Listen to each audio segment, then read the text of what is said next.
Hey, it's me again. Before I get started telling my actual story and everything, I just wanted to say that the beginning of it and maybe a couple of bits and pieces throughout may contain some, sensitive content and everything. So I just want to put that warning out there. Um, and just know, again, this is not easy on me by any means, but I am doing it in the hopes that somebody may stumble across it, and I don't know, maybe I can change somebody's way of thinking, even for a second, for in a positive way. But all right, so and we'll go ahead and get started. Uh, my path into addiction started when I was about 13 and a half, 14. Um, I went away for a week with some people, and on the way home, something absolutely horrifying happened to me. And I was in a position where I couldn't say anything. I couldn't tell back then who could I tell? All they'd say were, you dreamed it or something along those lines, and I just chose to deal with it on my own. And because I chose to deal with it on my own, I put it in a little box and I buried it. So by the time that, I hit high school, I had already been traumatized. Um, I had been in a wreck that resulted in a concussion, that resulted in god awful migraines. So I was a frequent flyer at the emergency room, getting pain shots, which I became, very accustomed to pretty quick. Um,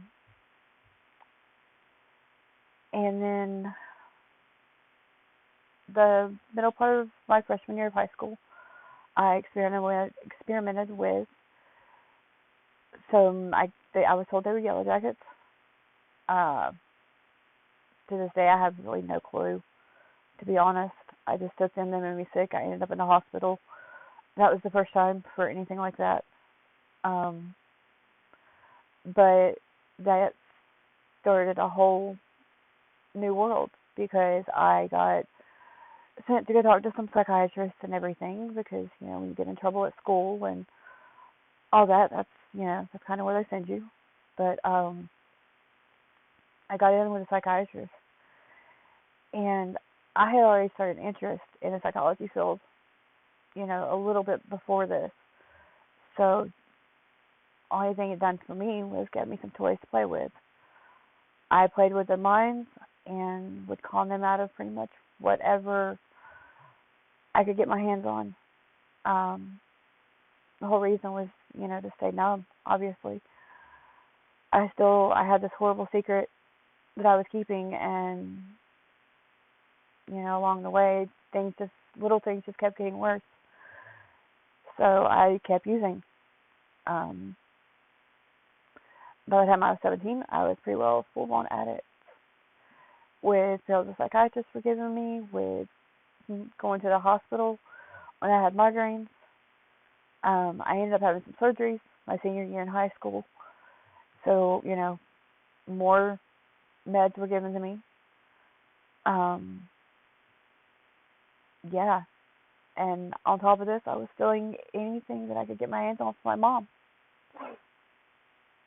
I'm not going to lie. I would, back then we had just got a computer and internet and everything set up, so I would go and look up, what the medicine was for or whatever, and yeah, I I got hooked quick. Um, by senior year, I was gone. I was well on my way to being gone. Um, halfway through the year, I met somebody that he he tried. He honestly tried to save me, I guess, myself. He made sure I got to school. when I was around him, his family were very nice to me about accommodations and everything. Um, but by right before I turned 18, um, I had discovered another wonderful little devil that's out there. Um, and I ended up in a hospital again. Nobody knew what was wrong with me. Not the doctors, not really, not my mom. Definitely not my mom. But she stood by me the entire time I was there. Um, Me knowing what was wrong, I was too ashamed to tell her what I'd been doing.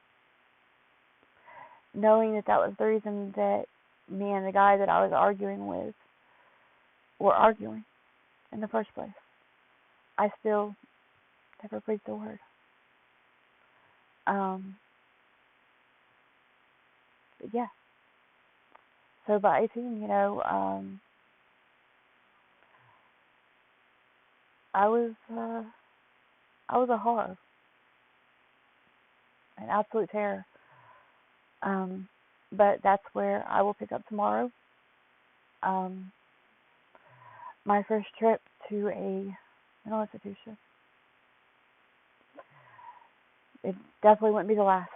So I'll be back tomorrow. Thanks for letting me share, guys.